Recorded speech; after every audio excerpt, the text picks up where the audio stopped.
오늘 우리들에게 주시는 하나님의 말씀은 마태복음 5장 8절 말씀입니다. 같이 읽겠습니다. 마음이 청결한 자는 복이 있나니 그들이 하나님을 볼 것이며. 아멘. 야곱이라는 사람이 있습니다. 이 야곱은 에서가 형이고 야곱이 동생인데요, 쌍둥이지만 거의 붙어서 나오다시피 나왔어요. 어쨌든 에서는 형이고 야곱은 동생입니다. 이스라엘 전통에 의하면 장자는 전통으로 내려오는 축복권이 있습니다. 그래서 차남으로 산다는 것은 너무 힘든 일이죠. 그래서 이 야곱은 꿈을 가지고 내가 장자가 되고 싶다, 축복권을 갖고 싶다, 이런 열망이 있었습니다. 그런데 기회가 왔습니다. 에서가 사냥을 갔다 너무너무 배고파하는 그 현장에서 내가 팥죽을 줄 테니까 형은 장자권을 나한테 파시오, 나하고 팥죽하고 바꿉시다. 그러니까 형은 장자에 대한 그런 특별함이 없었어요. 그래서 까짓 거 뭐 명분 그거 못 주겠냐? 그리고 야곱은 팥죽을 주고 에서는 장자권을 동생에게 넘겼습니다. 둘의 거래는 정상적인 거래였습니다. 그런데 이 거래를 아버지가 승인을 해줘야 됩니다. 왜냐하면 아버지 이삭이 축복권이 있기 때문에. 근데 아버지는 승인을 안 해주시는 거예요. 그런데 이제 아버지가 자꾸 나이가 들어가니까 야곱이 안 되겠다 싶어서 아버지를 살짝 속입니다. 자기가 에서인 것처럼, 장남인 것처럼. 그래서 어쨌든 아버지에게 축복권을 받아냅니다. 어쨌든 당사자하고는 거래가 끝났으니까. 그런데 나중에 에서가 와서 보니까 장자권이라는 게 얼마나 큰 것인지 알게 됩니다. 그래서 야곱을 죽이려고 합니다. 그러니까 야곱은 결국 집에서 나와서 도망할 수밖에 없었어요. 외삼촌 라반의 집으로 도망갑니다. 그리고 그곳에서 일을 하면서 또 열심히 일을 했습니다. 결국 그곳에서 굉장한 부자가 됩니다. 너무나 큰 부자가 되니까 외삼촌 재산보다 더 많아지니까 결국 외삼촌이 그냥 둘 수 없죠. 그래서 결국 야곱은 이제 고향으로 돌아올 수밖에 없는 상황이 됩니다.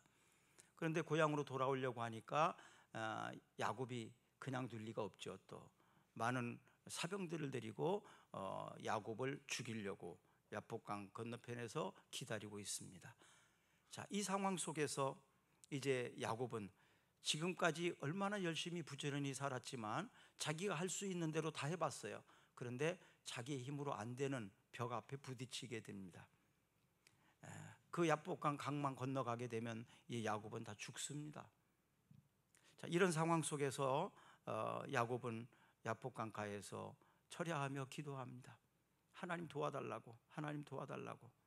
결국 하나님의 은혜로 그는 형을 만나게 되고 은혜를 입게 되는데요, 이때 야곱이 하는 말이 있습니다. 창세기 33장 10절에 보니까 야곱이 이르되 그렇지 아니하나이다. 내가 형님의 눈앞에서 은혜를 입었사오면 청하건대 내 손에서 이 예물을 받으소서. 내가 형님의 얼굴을 배운즉 하나님의 얼굴을 본 것 같으사오며 형님도 나를 기뻐하심이니이다. 내가 형님의 얼굴을 배운즉 하나님의 얼굴을 본 것 같습니다. 이렇게 말합니다.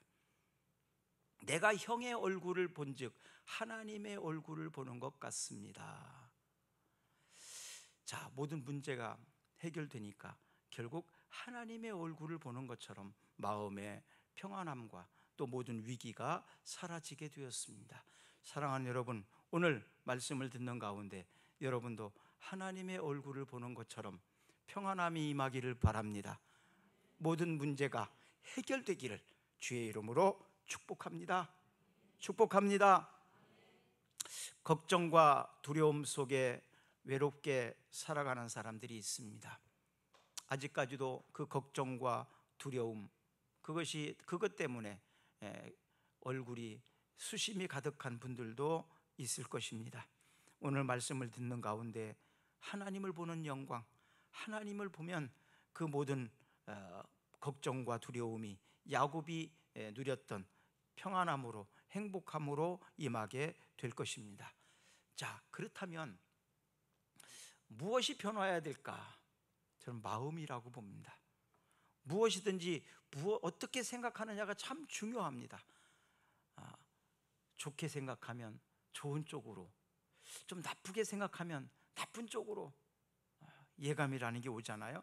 그래서 마음의 변화가 없이는 결국 행동의 변화가 없다. 마음의 변화 없이 행동하는 것을 우리는 가식이라고 말합니다. 가식. 생각의 변화나 행동의 변화가 동시에 생길 때 이것을 진심이라는 말을 씁니다. 생각도 행동도 다 진심. 결국 진심은 마음이 통하게 돼 있어요. 근데 마음이 안 통하는 사람하고 함께 한다는 것은 얼마나 힘든지 몰라요. 왕이 없었던 이스라엘 백성들은 다른 나라들처럼 우리도 왕을 세워달라고 하나님 앞에 때를 씁니다. 하나님이 다스리는데 무슨 왕이 필요하냐. 그렇지만 이스라엘 백성들은 다른 나라는 다 왕이 있지 않습니까? 우리도 왕이 필요합니다. 그래서 왕을 세워달라고 때를 쓸 때 결국 하나님께서는 초대 왕으로 사울이라는 사람을 세우셨습니다. 사무엘상 10장 9절 말씀해 보니까 그가 사무엘에게서 떠나가고 몸을 돌이킬 때에 하나님이 새 마음을 주셨고 그날 그 징조도 다 응하니라. 이것은 누구냐 하면 사울, 초대 왕 사울에게 하나님이 왕이 되었을 때에 새로운 마음을 주셨다, 이렇게 나옵니다. 새 마음을 주셨다. 자리가 바뀌면 사람도 바뀌어야 돼요. 또 새로운 마음을 가지고, 옛날에는 왕이 아닌 상황에서 살았잖아요. 이제 왕이 되면 왕으로서 살아야 됩니다. 그러니까 새로운 마음이 필요합니다.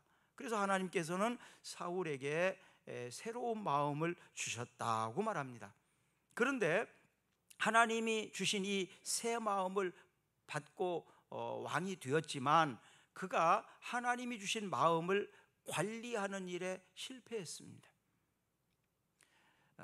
결국 하나님의 말씀에 불순종하고 청지기적인 삶을 실패한 것과 같은 거죠. 그래서 결국은 이 사울은 실패한 왕이 됩니다. 하나님이 주신 것을 잘 관리하지 못하면 이 사울처럼 실패하게 된다. 하나님이 우리에게 주신 자원들이 있어요. 마음을 주시고 생각을 주시고 갖가지 은사들을 주셨어요. 이런 것들을 끝까지 잘 관리해야 성공적인 삶을 살아낼 수 있습니다. 만약에 관리를 잘못하게 된다면 이 사울처럼 그렇게 된다는 것을 알아야 됩니다. 결국 관리를 잘못하지 못한 사울을 패하시고 하나님은 2대 왕을 세우기를 원하셔서 사무엘에게 이새의 아들을 가서 만나라. 그래서 이새의 집으로 갑니다. 그리고 아들들의 면접을 봅니다. 그곳에서 사무엘의 마음에 딱 들은 사람이 있었어요. 엘리압입니다. 엘리압은 용모가 뛰어나고 또 아버지인 이새가 적극적으로 추천한 사람이 바로 엘리압입니다. 그래서 하나님 앞에 엘리압을 왕으로 세우고 싶다고 사무엘은 천거를 합니다. 그때 하나님께서는 엘리압은 아니라고 말씀하십니다. 그러니까 사람이 보는 시각과 하나님이 보시는 안목은 다르다는 거예요. 사무엘상 16장 7절에 읽어볼까요?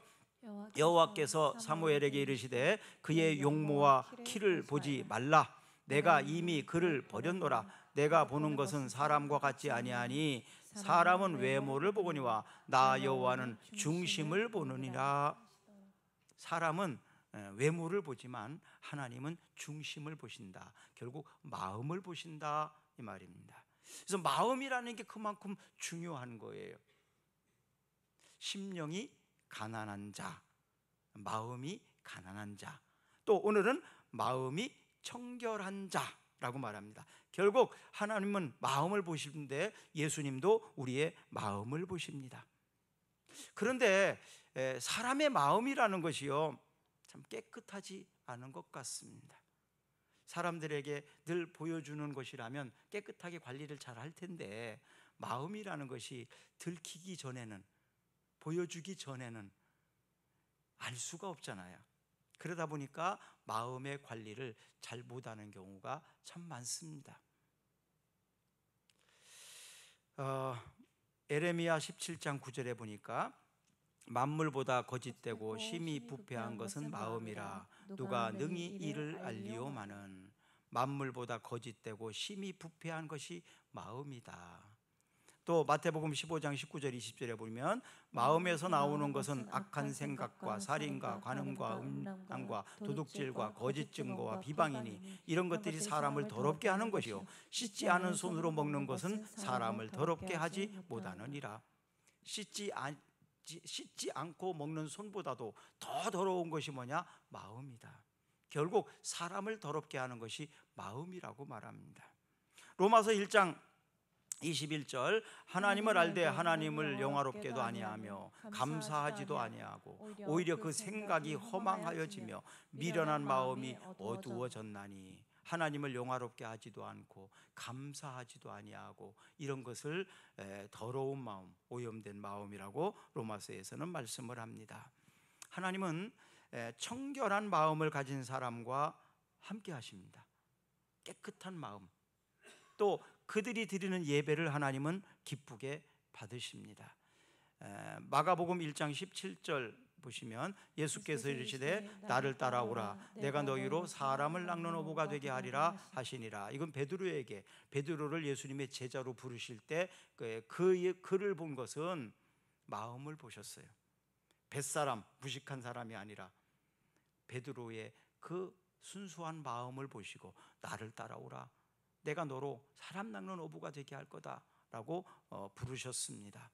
히브리서 12장 4절에 너희가 죄와 싸울 때 아직 피 흘리기까지는 대항하지 아니했다.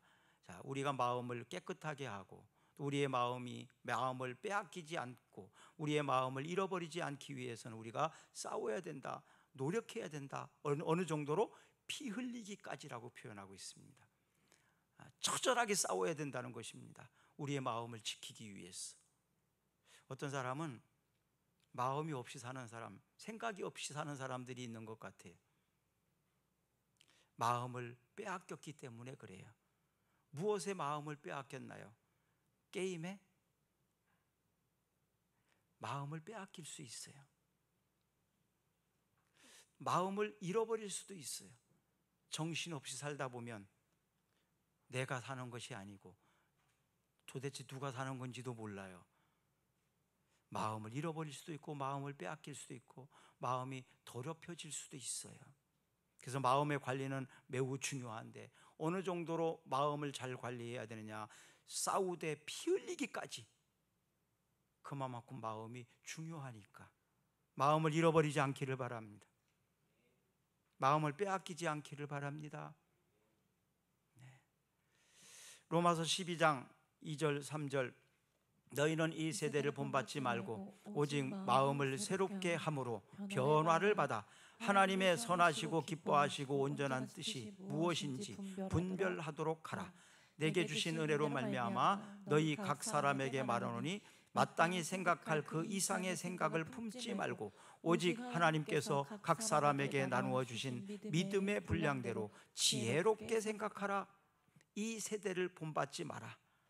하나님이 마음을 새롭게 한 그 새로운 마음으로 살아야 된다. 그리고 믿음으로 늘 지혜롭게 생각하면서 판단하면서 선택하면서 살아야 된다. 이것이 로마서 12장의 시작입니다. 고린도전서 6장 19절을 보면요, 너희 몸은 너희가 하나님께로부터 받은 바 너희 가운데 계신 성령의 전인 줄을 알지 못하느냐? 너희는 너희 자신의 것이 아니니라. 우리의 마음이, 우리의 몸이 성령의 전이시다, 하나님의 집이다, 그런 얘기입니다. 하나님을 모시고 사는 사람이 더러운 마음으로 살 수 없잖아요. 하나님과 함께 사는 삶이 더러운 곳에 하나님을 모시고 살 수 없잖아요. 그래서 우리의 마음은 깨끗해야 되는데 그것을 청결, 카타로이라는 단어로 사용하거든요. 청결, 카타로이. 이것은 하나님의 나라에 들어가는 절대적인 조건입니다. 청결한 마음, 이것은 하나님과 함께하고 하나님 나라에 들어가는 아주 중요한 절대적인 조건입니다. 요한계시록 21장 27절 한번 읽어볼까요? 무엇이든지 속된 것이나 가증한 일 또는 거짓말하는 자는 결코 그리로 들어가지 못하되 오직 어린 양의 생명책에 기록된 자들만 들어가리라. 가증한 일, 속된 일, 거짓말하는 거, 이런 것들은 하나님의 나라에 들어갈 수 없다라고 단호하게 말합니다. 청결한 마음은 그럼 어떤 마음일까요? 예수님의 마음입니다. 예수님의 마음이 청결한 마음입니다. 진심, 보통 진심이라는 말을 통하는데 진심은 통하게 돼 있거든요. 진심이 뭘까? 나누어지지 않는 마음을 진심이라고 말합니다. 같은 마음, 한 가지 마음, 변함없는 마음, 이것을 우리는 진심이라고 말합니다. 같은 마음, 변함없는 마음, 변덕이 없는 것. 다윗은 인간적인 실수가 참 많은 사람 중에 하나예요. 그럼에도 불구하고 하나님께서 사울 대신 다윗을 택하신 것은 바로 그 마음 때문이라고 말합니다. 그래서 시편 119편 1절 2절에서는 다윗은 이렇게 고백을 합니다. 행위가 온전하여 여호와의 율법을 따라 행하는 자들은 복이 있으며 여호와의 증거를 지키고 전심으로 여호와를 구하는 자는 복이 있도다. 여기서는 전심이라는 표현을 썼어요. 마음을 다해서, 진심의 마음. 또 사도행전 13장 22절에서는 패하시고 다윗을 왕으로 세우시고 증언하여 이르시되 내가 이새의 아들 다윗을 만나니 내 마음에 맞는 사람이라 내 뜻을 다 이루리라 하시더라. 다윗을 만났더니 엘리압은 용모가 탁월했지만 다윗은 그렇지 못했지만 세상 사람들이 볼 때에는 별것 아닌 것 같았는데, 그런데 다윗의 마음을 하나님은 받으셨다, 다윗의 마음을 보셨다라고 말합니다. 우리 말에는 이런 말이 있잖아요. 얼굴만 예쁘다고 여자냐? 마음이 고와야 여자지. 그런 말을 쓰죠. 그렇죠? 마음이 고와야. 심보라는 말을 쓰기도 합니다. 마음이. 그래서 그만큼 마음이 중요하다. 시편 119편 104절, 정결은 죄를 미워하는 예수님의 마음인데 봅시다. 주의 법도들로 말미암아 내가 명철하게 되었으므로 모든 거짓 행위를 미워하나이다. 자, 그러면 하나님이 좋아하시는 마음, 죄를 미워하는 마음, 그건 무엇일까? 결국 하나님의 말씀으로 우리의 마음을 지킬 수 있다. 그래서 다니엘 1장 8절 9절에서 읽어봅니다. 다니엘은 뜻을 정하여 왕의 음식과 그가 마시는 포도주로 자기를 더럽히지 아니하리라 하고 자기를 더럽히지 아니하도록 환관장에게 구하니 하나님이 다니엘로 하여금 환관장에게 은혜와 긍휼을 얻게 하신지라. 다니엘이 자신을 더럽히지 않기 위해서 할 수 있는 일과 내가 하지 말아야 될 일을 결정을 했다는 것입니다. 하나님이 미워하시는 일을 이건 하면 안 돼. 하나님이 좋아하시는 일 해야 돼. 이것에 대한 분명한 뜻을 정했다는 것입니다. 그래서 아무리 왕이 주는 음식이라 한다 할지라도 그 왕의 음식을 받지 않으면 왕을 거절하는 거예요. 옛날로 따지면. 지금은 먹기 싫으면 안 먹을 수 있는 일이지만 이때 당시에는 그럴 수 있는 상황이 아닙니다. 왕이 내린 음식을 거절해? 그럼 왕을 거절하는 일이거든요. 그렇기 때문에 이 거절하기는 어려운 겁니다. 그러나 그 음식을 난 먹을 수 없다. 왜냐하면 그 음식은 우상에게 드려졌던 음식이었기 때문에 그렇습니다. 그래서 이 다니엘은 분명한 뜻을 정한 거예요. 내가 해야 될 것과 하지 말아야 될 것에 대한 경계예요. 이건 목숨을 걸고 지켜야 되는 일이라고 생각을 했습니다. 그래서 이 다니엘은 하나님이 그에게 은혜를 내리셨다. 그리고 환관장에게도 은혜를 주셔서 다니엘이 벌을 받지 않도록, 해를 당하지 않도록 지켜주셨다고 성경은 말씀을 하십니다. 이사야 53장 6절 보시면 우리는 다 양 같아서 그릇 행하여 각기 제 갈 길로 갔거늘 여호와께서는 우리 무리의 죄악을 그에게 담당시키셨다. 원래 우리는 내 마음대로 사는 사람입니다. 내 생각대로 살았던 사람들입니다. 그런데 우리가 예수님을 알고 나니까 내 마음대로 살아서는 안 되는구나, 내 기분대로 내 감정대로 살아서는 안 되는 거구나, 내가 해야 될 것과 하지 말아야 될 것이 분명히 있는 거구나, 이런 것을 알게 됩니다. 그전에는 내가 내 계획대로 했어요. 내가 가고 싶은 대로 했어요. 내가 먹고 싶은 대로 했어요. 그런데 이제는 그렇게 하지 말아야 된다는 것을 알게 됐다는 것입니다.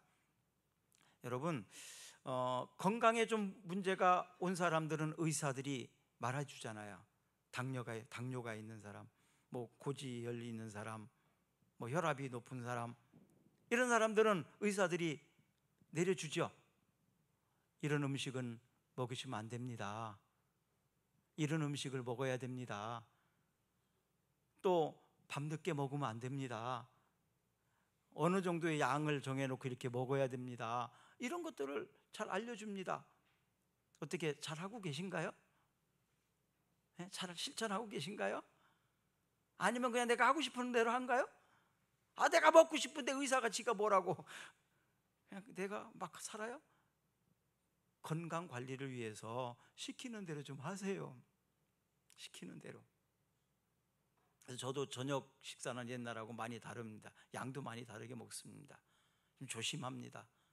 왜냐하면 내 몸이 하나님의 전이라고 그러는데 내 몸 건강 관리를 잘 해야지. 내 건강도 하나 제대로 관리 못하면서 다른 사람들의 건강을 얘기할 수가 없잖아요. 또 육체적인 것과 영적인 것은 우리 몸이 지금 하나로 되어 있잖아요. 그렇기 때문에 관계가 있어요. 그래서 영적 관리도 잘해야 되지만 육체적인 관리도 잘해야 된다. 그래서 저는 습관이 하나 생겼어요. 그전에는 같이 공동으로 먹을 때, 공동으로 먹으면 그냥 공동으로 놓고 이렇게 먹었는데 지금은 양을 좀 이렇게 구분하려고 합니다. 얼마큼 먹었는지를 알아야 되니까. 그래서 요만큼만 나 먹어야지 라고 생각을 하고 이렇게 덜고 그렇게 합니다. 왜냐하면 내가 얼마나 먹었는지를 몰라요. 머리에서 잘 알려줘야 되는데 요만큼 먹어야 돼, 더 먹으면 안 돼, 잘 알려줘야 되는데 맛있으면 어떤가요? 더 먹고 싶잖아요. 많이 안 먹은 것처럼 느껴지잖아요. 그렇죠? 저만 그런가요? 맛있으면 더 먹고 싶어져요. 많이 안 먹은 것처럼 느껴져요. 그래서 자꾸 먹으려고 그래요. 그래서 우리 머리에만 맡겨서는 안 되겠더라고요. 확인을 해놔야 되겠더라고. 요만큼만 먹어야지. 그래서 먹는 것에 대한 관리를 합니다. 운동도 저때는 정말 하기 싫을 때 많아요. 그렇지만 하는 거예요. 왜? 관리를 위해서. 나 한 사람만이 아니지 않습니까? 내가 건강하지 않으면 내 주변에 있는 사람, 나를 아끼고 사랑하는 사람들에게 힘들게 하잖아요. 민폐가 되지 않습니까? 그래서 관리를 해야 됩니다. 우리 자기 몸 잘 관리하십시오. 잘 관리하세요. 먹지 말아야 될 거 먹지 말고 적당히 잘 먹고 운동도 좀 열심히 하고 건강관리 잘 하세요. 잘 하셔야 됩니다. 이렇게 관리를 해야 됩니다. 자, 그러면 영적인 관리에서는 예수님 뭐라고 말씀하셨을까? 예수님이 택하신 사람들에게 네 마음대로 살지 말고 이제는 내가 지시하는 대로 살아라. 요한복음 15장 이제 요쯤에 있는 말씀이잖아요. 읽어봅니다. 14절 15절. 너희는 내가 명하는 대로 행하면 곧 나의 친구라. 이제부터는 너희를 종이라 하지 아니하리니 종은 주인이 하는 것을 알지 못함이라. 너희를 친구라 하였으니 내가 내 아버지께 들은 것을 다 너희에게 알게 하였음이라. 예수님께서 우리를 친구라고, 예수님이 나를 친구래요. 예수님이 나를 친구라고 해주신대요. 보통 일 아니잖아요. 엄청난 일입니다. 왜냐하면 친구라는 것은 친하다는 얘기고요. 친구에게는 비밀을 두지 않아요. 다 알려줍니다. 친구가 아닌 사람은 비밀이 있어도 친구에게는 잘 알려줍니다. 어떤 때는 부모님한테도 얘기 안 해요. 친구한테는 얘기합니다. 예수님께서 우리를 친구로 택하셨다는 것입니다. 그 예수님이 우리들에게 친구라고 말했다면, 예수님하고 내가 친한 사람인데 친구를 보면 친구를 안다, 이런 말이 있어요. 그 사람을 알고 싶어? 그러면 직접 그 사람을 볼 수도 있지만 그 사람이 누구하고 교제하고 누구하고 친하게 지내는지를 봐라. 그러면 그 사람이 어떤 사람인지를 대충 알게 돼요. 왜? 그 사람이 친하다는 것이. 자, 그렇다면은 우리가 예수님하고 친구인데, 내가 예수님하고 친구인데 나 때문에 예수님이 부끄럽게 되면 안 되잖아요. 예수님이 나 때문에 속상하면 안 되지 않습니까? 예수님을 생각해서라도 내가 함부로 하면 안 되잖아요. 이 생각을 하니까 함부로 말할 수 없고 함부로 행동할 수가 없게 되더라고요. 요한복음 15장 18절에 보시면 세상이 너희를 미워하면 너희보다 먼저 나를 미워한 줄을 알라. 예수님께서 이렇게 말씀하십니다. 너 세상이 미워하니? 세상 사람들이 너를 그렇게 하니? 그러면 나를 미워하는 거야. 나한테 하는 거랑 똑같아. 내 친구에게 네가 그렇게 해? 그건 나한테 그러는 거야. 이 얘기입니다. 예수님께서는 우리와 동일로 얘기하고 있습니다. 나를 미워하는 것은 예수님을 미워하는 거라고 말씀하십니다. 그만큼 예수님은 우리를 친하게 생각하신다는 거예요. 예수님은 우리를 부끄럽게 생각하지 않고 있다는 얘기입니다. 예수님은 나를 믿고 계신다는 것입니다. 고린도후서 5장 17절에 보니까 그런즉 누구든지 그리스도 안에 있으면 새로운 피조물이라. 이전 것은 지나갔으니 보라, 새 것이 되었도다. 이제는 옛날 일, 옛날 생각으로 살지 말아라. 새로운 피조물이 되었지 않냐. 그래서 사울이 왕이 되었을 때 새 마음을 주신 거예요. 새로운 마음을 주신 거예요. 왕으로서 모든 권한과 왕으로서 살아갈 새 마음을 주신 거예요. 그런데 하나님이 주신 마음으로 살지 않았고 하나님이 주신 것을 관리를 잘하지 않았기 때문에 결국 버림을 받았던 것입니다. 그러면 사울처럼 우리가 마음이 더러워졌을 때 도덕적인 것, 종교적인 의식만으로 가지고 가능할까 하는 겁니다. 도덕적으로 종교적 의식으로 우리가 정결한 마음, 깨끗한 마음을 살 수 있을까요? 그렇게 살지 못합니다. 그래서 하나님 우리에게 주신 것이 말씀입니다. 디모데전서 4장 5절 한번 읽어봅니다. 하나님의 말씀과 기도로 거룩하여 짐이라. 하나님의 말씀과 기도로 정결한 마음을 가질 수 있습니다. 그래서 하나님 말씀 앞에 서게 되면, 하나님 앞에 기도하게 되면 내가 어떻게 살아야 되는지, 무엇이 잘못됐는지를 알게 됩니다. 거울 앞에 선 것처럼. 그래서 순간순간 고치는 거예요. 우리가 살아가면서 어떻게 깨끗하게만 살 수 있어요? 자꾸 더러워지잖아요. 그러면 더러워질 때마다 세수하고 손발을 씻고 그러는 거 아닙니까?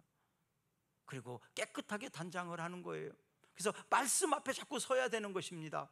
건강관리 잘하기 위해서는 어떻게 합니까? 자꾸 병원에 가잖아요. 건강검진 하잖아요. 그래서 무엇이 문제인지 그곳에서 찾아내고, 그리고 또 조심을 하고 계획을 세우는 것처럼 우리가 하나님의 말씀과 기도 앞에 서게 되면 결국 그렇게 되어진다는 것입니다. 시편 51편 10절에 보면 하나님이여 내 속에 정한 마음을 창조하시고 내 안에 정직한 영을 새롭게 하소서. 내 안에 정한 마음을 창조하시고 내 안에 정직한 영을 새롭게 해주십시오. 그리고 매일 하나님 말씀 앞에 서서 다윗은 부르짖었다는 것입니다. 다윗이 왜 하나님 마음에 들었느냐, 이거예요. 다윗이 하나님의 마음에 들은 것은 늘 하나님 내 안에 정직한 영을 새롭게 하옵소서. 그리고 나를 새롭게 창조해 주십시오.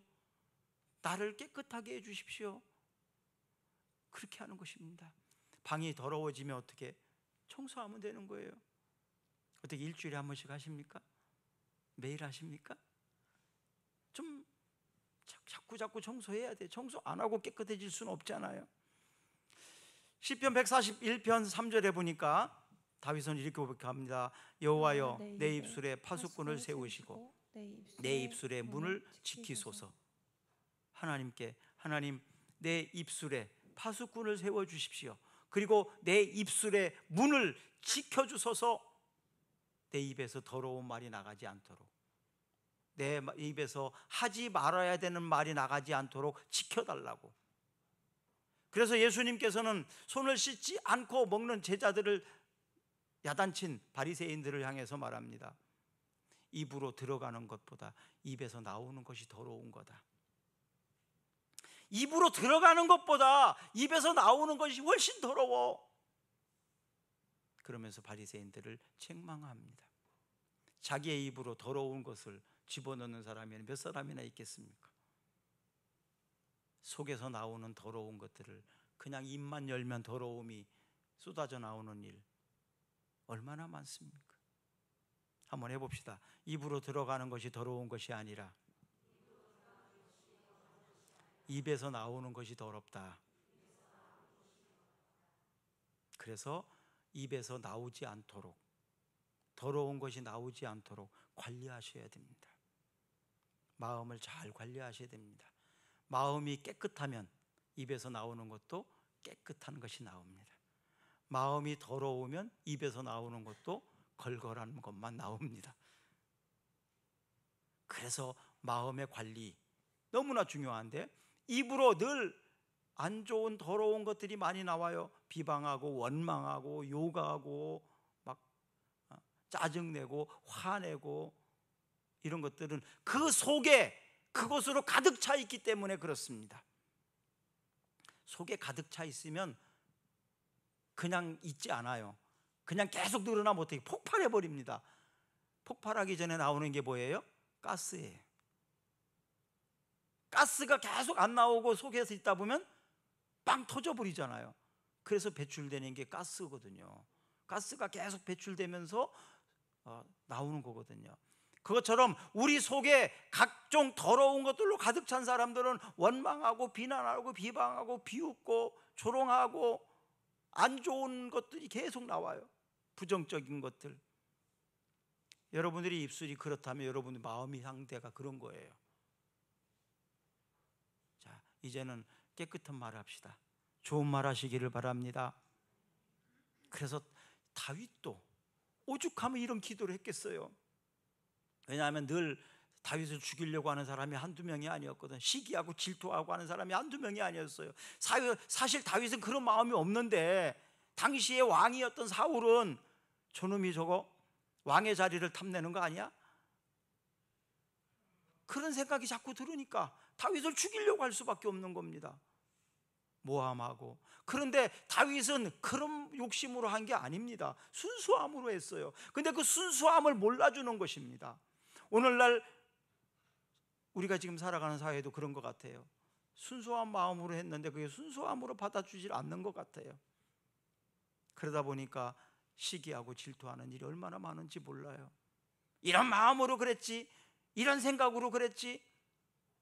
그럴 때마다 사실 얼마나 속상합니까? 마음을 다 꺼내서 보여주고 싶은데 그럴 수 없잖아요. 여러분, 내 속에 무엇이 들어있느냐에 따라서 그렇게 나와요. 그래서 다윗도 그런 말을 들을 때마다 자신도 모르게 튀어나올 수 있기 때문에 상대방을 찌르고 상대방을 속상하게 하고 화나게 하고 기분 나쁘게 하고 이런 말을 할 수 있기 때문에 다윗도 그럴 수 있어요. 자꾸 그런 말을 듣다 보면 그렇잖아요. 그래서 하나님이여, 내 입술에, 내 입에 파수꾼을 세워주시고 내 입술에 문을 지켜주십시오. 더러운 것이 나가지 않도록. 그렇게 날마다 기도했다는 것입니다. 다윗같이 훌륭한 사람도 그렇게 기도했는데 무슨 배짱으로 기도 안 하십니까? 다윗같이 훌륭한 사람도 매일매일 이렇게 기도하고 살았어요. 그렇게 안 하기 위해서, 남에게 상처를 주고 아픔을 주고 속상하게 하지 않기 위해서 몸부림을 치면서. 그리고 너무너무 화가 나고 너무너무 속상할 때는 하나님 앞에 나가서 울었어요. 하나님이여, 하나님은 아시지 않습니까? 위로해달라고, 하나님 나 도와달라고, 하나님 나 지켜달라고. 자, 여러분, 이것이 하나님이 좋아하는 마음이랍니다. 하나님이 좋아하는 사람은 이런 사람이에요. 사람들에게 원수 갚지 않고, 사람들에게 상처 주고 해를 끼치지 않고, 하나님 앞에 나오는 사람, 말씀과 기도로 결국 거룩해지는 것입니다. 마음에 들어온 죄는요, 눈을 어둡게 합니다. 지저분해지면, 깨끗하지 않으면 밝게 볼 수가 없어요. 안경을 쓰는 사람들은 잘 아시잖아요. 안경이 더러워지게 되면 세상이 더럽게 보입니다. 왜 이렇게 어둡지? 선글라스를 꼈으니까 그렇지. 그쵸? 왜 세상이 이렇게 어두운 거야? 왜 세상이 이렇게 캄캄한 거야? 선글라스를 벗으면 돼. 선글라스를 꼈으니까 세상이 어둡고 캄캄하게 보이지. 너도 나도 다 말합니다. 세상이 어둡고 더럽다고, 캄캄하다고. 선글라스를 벗으시면 돼요. 눈이 어두워져서 그렇습니다. 죄로 인해서 보니까 그런 거예요. 죄는 우리의 눈을 어둡게 만듭니다. 우리 시대의 혼란은 결국 보지 못하기 때문에 그렇습니다. 알지 못하기 때문에 그렇습니다. 우리의 육신의 눈은요, 내일 일을 알지 못합니다. 예수님께서 아까 15장에 말씀하셨어요. 종들은 내일을 알지 못한다. 그리고 알려주지도 않는다. 그러나 친구에게는 알려준다. 이게 무슨 얘기입니까? 예수님의 친구가 아닌 사람은 내일을 알 수 없어요. 예수님과 친하지 않은 사람은 한 치 앞도 모르고 깜깜한 상황에서 사는 거예요. 어두운 세상에서 사는 거예요. 그러니까 캄캄할 수밖에 없고 답답할 수밖에 없고 막막할 수밖에 없습니다. 그러니까 캄캄한 어두운 길을 걸어가는 사람하고 똑같아요. 어떻게 그 사람에게 비전이 있고 꿈이 있고 불안하지 않을 수가 있겠습니까? 캄캄한 가운데 사는데, 눈을 감고 사는 사람하고 똑같은데. 그런데 예수님께서 이렇게 말씀하셨어요. 친구에게는 비밀로 하지 않고 알려주신다. 친구에게는. 하나님과 친구, 하나님과 친해지게 되면 내일에 대해서 걱정할 필요가 없어요. 친구 대신 주님이 나와 같이 가시고, 위기가 오고 앞에 어려움이 오게 되면 주님이 알려주십니다. 그리고 다른 길로 인도하십니다. 어려움을 제거도 해주십니다. 그러니까 걱정할 일이 없습니다. 걱정 안 해도 됩니다. 정말 큰 위기가 다가오면 하나님이 신호를 해주십니다. 친구이니까요. 친구이니까요. 그래서 잠언 13장 20절, 지혜로운 자와 동행하면 지혜를 얻고 미련한 자와 사귀면 해를 받느니라. 지혜로운 자와 동행하면 지혜를 얻고 미련한 자와 사귀면 해를 받느니라. 사람은 누구나 걸어온 길에 대한 흔적을 남깁니다. 청소년기에는요, 소유하는 것에 대한 관심이 참 많습니다. 소유하는 것, 갖고 싶은 것, 이것에 대한 관심이 굉장히 많습니다. 청년기에는요, 소유 이상의 가치와 보람을 찾게 됩니다.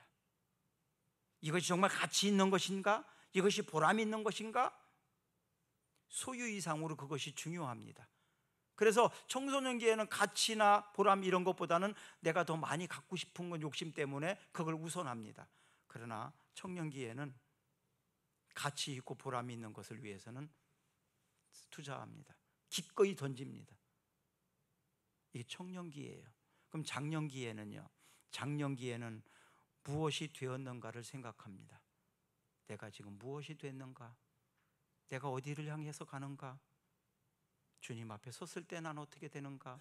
결국 마지막 종착점까지도 생각하면서 살아갑니다. 창세기 6장 15절에 보니까 돌에 맞아 죽어가는 스데반, 그의 얼굴은 천사의 얼굴과 같았다라고 말합니다. 어떻게 천사의 얼굴처럼 돌에 맞아서 고통스럽게 죽어가는 사람이 천사의 얼굴처럼 그렇게 행복할 수 있었을까? 그 비밀에 대해서 창세기 7장 56절에 말합니다.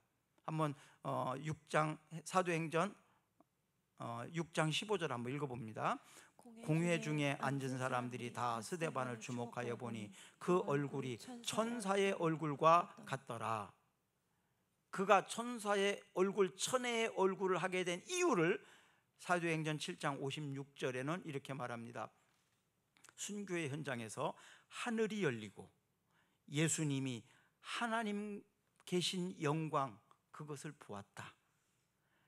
하나님의 보좌 옆에 계신 예수님을 보았다라고 말합니다. 하나님의 영광을 보았다라고 말합니다. 그러니까 지금 돌에 맞아서 죽어가는 이 상황 속에서 돌을 던지고 있는 사람을 보게 되면 괴롭습니다. 원망스럽고 저주스럽습니다. 열받고 화가 납니다. 그런데 그 순교의 현장에서 하늘문이 열리고 예수님과 하나님이 함께 계신 그 보좌를 바라보니까 천사의 얼굴과 같았다라고 말합니다. 오늘은 산상변모 주일인데요, 변화산에서 예수님이 모세와 엘리야와 누굽니까? 예수님 변화된 모습을 본 베드로가 고백을 합니다. 예수님, 이곳에서 그냥 사십시다. 우리 다시 세상으로 내려가지 마십시다. 너무 좋은데요, 여기서 그냥 사세요. 제가 천막 셋을 짓겠습니다. 베드로가 이렇게 말합니다. 하늘의 영광을 본 사람, 하나님의 얼굴을 본 사람은 세상에서 그렇게 살지 않아요. 하나님의 영광을 본 사람은 이 땅에서 아무리 힘들고 어려워도 절망하지 않습니다. 낙담하지 않습니다. 비관적으로 하지 않습니다. 하나님의 영광을 보는 사람이 되었으면 좋겠습니다. 그리고 하나님의 영광을 보는 사람은 행복합니다. 하늘이 문이 열리고 하늘 문이 열리고 하늘 보좌를 보는 사람, 하나님이 나를 기쁘게 받아주실 그 영광을 보는 사람, 참 잘했다, 잘 살았다, 내가 너를 응원한다, 내가 너를 도와줄게, 두려워하지 마, 주님이 말씀하시는 그 음성을 듣고 사는 사람은 행복할 수밖에 없습니다. 하나님을 보며 사는 여러분들이 되기를 축복합니다. 기도합시다. 우리 주 예수 그리스도의 변함없이 사랑하는 모든 자에게 은혜가 있을지어다. 베드로에게 보여주셨던, 또 스데반에게 보여주셨던 그 모습 보며 살기를 원합니다. 하나님의 영광을 보며 살기를 원합니다. 하나님의 얼굴을 구하며 살기를 원합니다. 하나님이 예비해 주신 축복을 보며 살기를 원합니다. 지금 힘들고 어려운 환경 속에서, 두려움 속에서 걱정하지 않게 하옵소서. 하나님이 함께 하심을 보게 하옵소서. 하나님이 영광 받으실 것을 생각하게 하시옵소서. 그리고 감사하게 하시고 행복을 누리는 우리 꿈사랑교회 성도들이 되게 해 주시옵소서. 아무 걱정하지 않게 하옵소서. 예수 그리스도의 이름으로 기도드리옵나이다. 아멘. 우리 다 같이 일어나셔서 찬양합니다.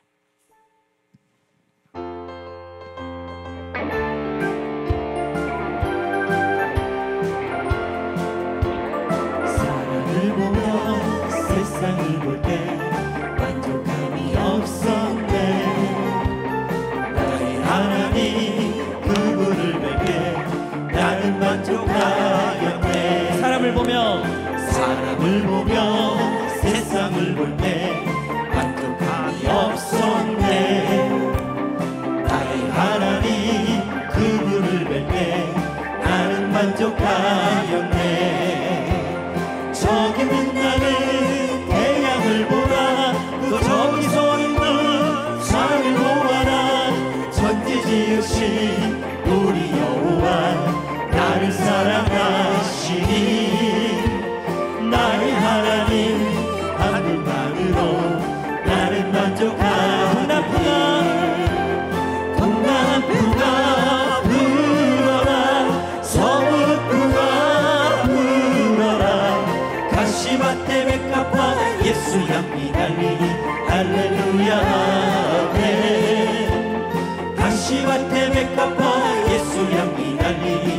할렐루야.